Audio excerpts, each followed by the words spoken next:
فضيلة الشيخ، معانا ايميل، ودي طبعا مشكلة البطالة مشكلة طاحنة بتطحن الكثيرين. نعم. واحد بيقول أنا شاب متخرج من كلية الهندسة ومش لاقي شغل، أعمل إيه؟ نعم. كيف أرزق أو كيف أرزق؟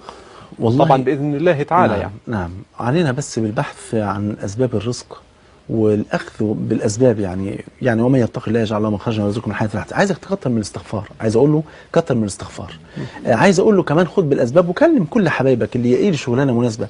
الحاجة الثالثة، مش عايزه يوقف حياته كلها على ان انا ما دمت مهندس لازم اشتغل مهندس، ما دمت دكتور لازم اشتغل دكتور.